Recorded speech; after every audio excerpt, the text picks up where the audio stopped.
Hello loves, and welcome back to the channel. Today we're going to be doing a little bit of a tea and chat just so we can like catch up on some things that I'm working on and just, you know, drink some tea with y'all. So I'm gonna go ahead and pour me this tea that I brewed up. This is my grandma's recipe and I already know she wishes she had a cup. I have her like altar right here, so this is fun. But we have quite a bit to cover. This is like a mini updates video, but this is gonna be like a little bit of a tea and chat, and I'm gonna be answering a question also that I get a lot on the channel, and that's how to dispose of spell work. So stay tuned for that. That's gonna be the last thing that we cover today. But there's two updates that I want to talk about as we get into the video.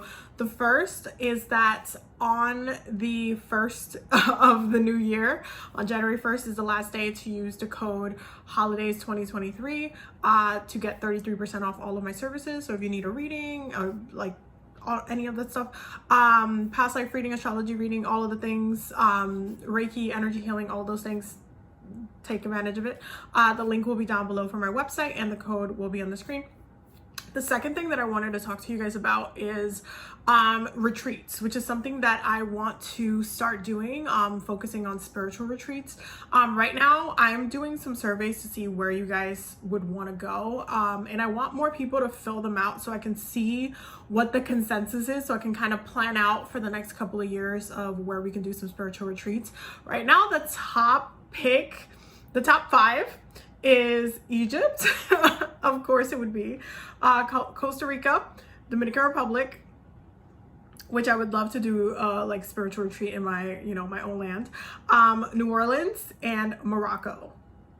So there's a lot more. There's a lot of different, you know, places that are pretty much fighting neck and neck, like, so yeah, I definitely want to hear more opinions so I can kind of plan out for the next couple of years of which spiritual retreats you guys want to do, and so that I can also start doing planning out an itinerary. I already knew Egypt was going to be one of the top destinations. I already knew, okay, we knew, but I would love to do a spiritual retreat in Egypt.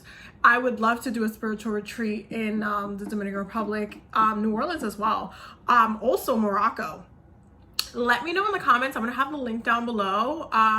Definitely need a few more people to fill it in just so I can know, so that I can start planning out everything and doing some itineraries. We might do maybe 1 or 2 retreats a year, maybe 3 a year, depending on the feedback we get and, you know, like where y'all want to go and stuff like that.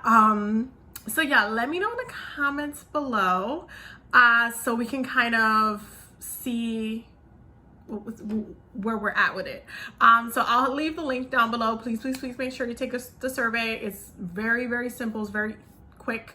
You're just basically telling me where you want to go and how old you are. Like, it's like super simple. So definitely put it in, you know, click the link in the description for that and let me know. Okay. And even if you might not be able to go like next year or the year after that, like, where would you want to go? Like, if I were to have a spiritual retreat, where would you want to go? Let me know in the comments. Now that those 2 updates were said, we're going to talk about disposing of spell work. Okay. Because I do think that it's important to kind of have that conversation when it comes to like, okay, what is an ethical way to dispose of spells? Which spells get disposed of in certain ways? There's some, you know, practices that are cultural, that are folk practices. There's some that are indigenous practices. There's some that are traditional to specific cultures. So, you know, when it comes to your own personal practice, how do you dispose of spells? That's what we're going to talk about for the next couple of minutes. One of my favorite teas of all time. Okay, so when it comes to disposing of spell work, I've talked about this here and there, I feel like on and off in some videos, but I do get this question all the time. I feel like this is one of my most asked questions, is how I dispose of spells. So I wanted to make this like video, so this is just like the guide of how I personally do it within my practice. And please Get comfortable within your practice what also feels right for you, because what I do might not feel right for you or might not resonate, or you might want to do something a little bit different, or you might get inspired to do it a different way, and that's totally fine. So just keep that in mind. Now, the first question is, what does your practice look like? What are the tools that you use constantly? So for me, a lot of the things that I use tend to be either recyclable or compostable. Like when it comes to like 7-day candles, I like anytime that I'm working with a 7-day candle specifically, I will recycle the glass.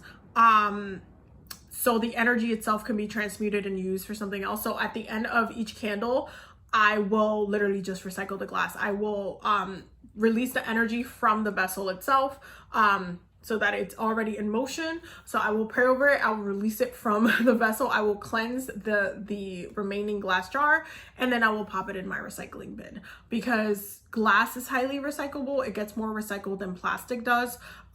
So anytime that I'm using glass that I obviously can't reuse, this type of glass you can't just like reuse, because the glass itself, it's thin enough for you to use in a 7-day form, but if you reuse, like let's say you wanted to reuse these kind of candles all of the time, they will break. The glass will crack over time, because this is not meant to be like reused like that.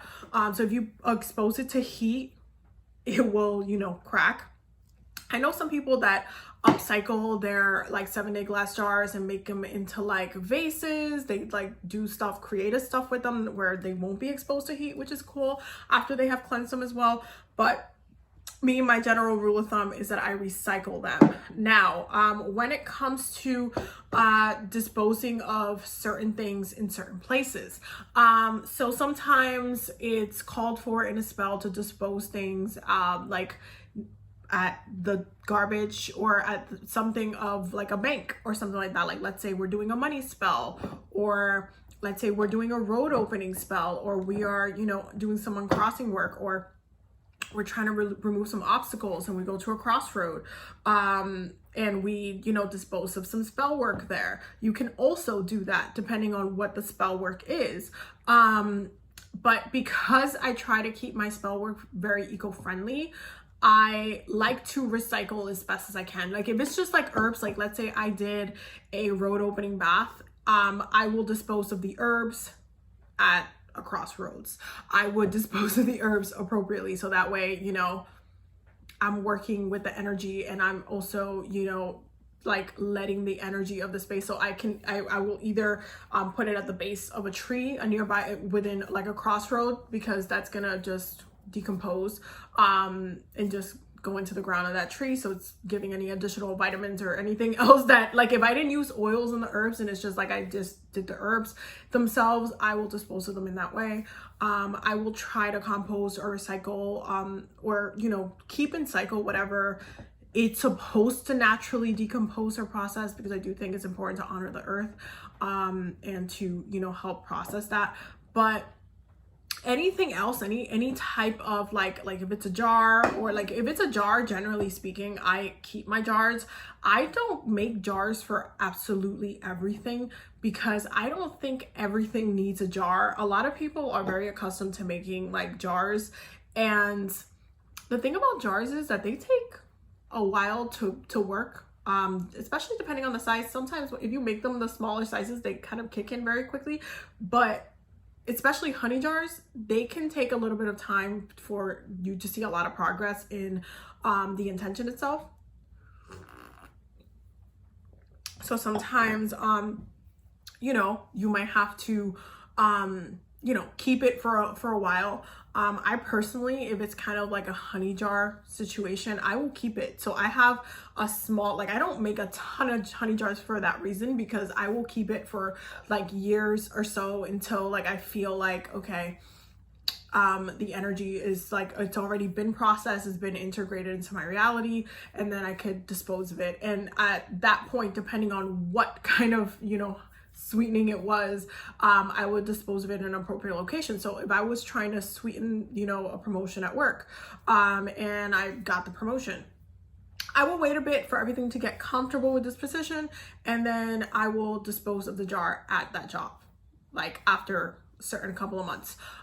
You can also do a reading on it and, you know, say, okay, is this ready to be disposed of? And, you know, see how you're feeling about it. So it depends on how you go about the jar situation. There are some jars that you have to kind of hide for a long time, for a while, depending on, again, what the spell word is. If you're doing some banishing, if you're doing protection work, if you're hexing, sometimes you have to hold on to that specific, if it's in a jar, you have to hold on to it for a while, in order for everything to process through. And once like the coast is clear, you can generally dispose of it in your regular trash, and just kind of call it a day. When it comes to petitions, like anything where, like, usually if I'm writing a petition and it's not in my grimoires, in my journals, like and it's like in a piece of paper that I'm doing for a specific spell, I will burn the paper afterwards and just use the ashes from the paper and use it in my black salt for other spell work. So I try to recycle and upcycle what I can use, so that it makes sense within my spell work, and so that I'm not creating like a ton more waste than I need to. And then, you know, it's a cycle of mess, it's a cycle of trash and stuff like that. Like I'm very mindful about that. When it does come to jars, I don't bury anything glass with items in anywhere in the dirt. Reason being because it just harms the environment. It can create gases, it can create it can end up killing like the nearby tree, especially if it was a hex and stuff like that. I know that, you know, those things get done. I'm aware that they get done, but I personally refuse to do them because I know they can harm the ecological environment, and that can backfire on you if you're harming the environment but you know you're trying to do spell work on people. It can literally come back and backfire on you because you're disrespecting nature, and nature's just watching you just think you own the place. So I try to be very mindful about that and not, you know, overstep my boundaries and cross lines that I shouldn't be crossing. When it comes to working with anything with water, so if I'm working with like rainwater, or if I'm working with like I'm brewing something, or anything that's like liquid, generally it can be disposed through the sink. And if it's generally like if I'm just working with water, like personally, anytime I'm switching out my altar water, even though, you know, they get used for protection and they get used like with my spirits, I will transmute this and I will give it to my plants. So the water just goes straight to my plants, just so that the water is, again, being upcycled, is being transmuted. The energy, that offering is being transmuted through my plants, and they're able to like shift that energy and integrate that energy. And my plants know that I do a lot of ancestor work with them, so they're used to that. But when it comes to different brews and stuff like that, that generally can go down the drain, generally speaking. So like obviously if you do like a spiritual bath or a spiritual shower, that's just gonna it's gonna end up going down the drain. Yeah, anything that goes into ashes I turn into black salt, and I like upcycle, but generally that you can also just dispose of regularly as well. That can also be given, you know, like the charcoal can also just be composted as well. So yeah, incense ashes I use in my black salt as well. The little wooden parts I recycle with the paper recycling. I'm trying to think of different spell work that would require something else. Like I think when it really comes down to it, I feel like the hexes are probably the most toxic or the most complicated ones, because some of the things that we use in hexes can be very harmful to the environment. So sometimes I will just throw it in the trash, and I will keep the energy of trash around that spell work. So I will intentionally, like afterwards, after I'm done with it, just throw it in the trash so it can, you know, continue that hex going through. So yeah, that just gets thrown in the trash. I'm trying to think if you guys can think of any I'm trying to think of any other spell work that would require disposing or disposals. Let me know in the comments, because I'm trying to think and nothing's coming to mind right now, because I feel like I covered a bunch of I feel like I covered them out of order. So I'm like, But let me know in the comments if I missed one, and I will let you know in the comments how I dispose of it.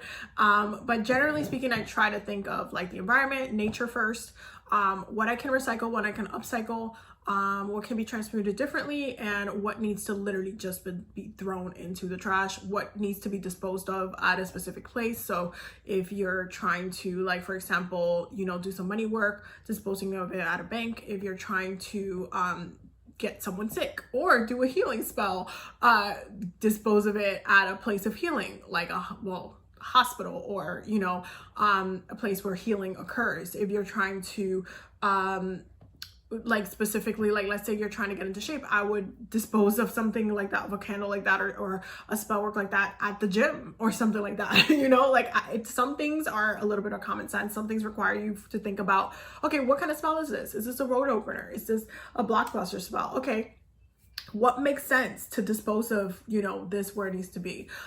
Certain things, when you cemetery wise, disposing things in cemeteries can get disrespectful depending on, you know, what you're doing. So you have, this is one of the things that I wouldn't tell you to go in willy-nilly without knowing what you're doing, because you might end up pissing off some spirits in the long run, and then, you know, getting caught up in some shit. So I would say, you know, just wait within your practice a while before you try to dispose at a cemetery. You can, but you have to, like, be a little bit more spiritually developed to understand and, you know, feel a lot more grounded and comfortable in doing such a thing, especially when it comes to hexes, because a lot of people do love to do hexes at cemeteries, but that's a little bit advanced, because some people will also end up, stuff can come back to you if you don't respect the space that you're trying to bury stuff in. Okay,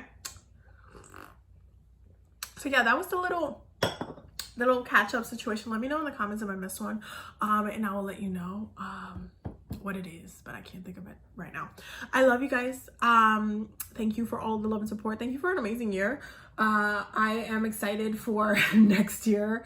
I am still working on my book, so stay tuned for all of the things that Spirit has me to work on, because I'm working on it, I promise.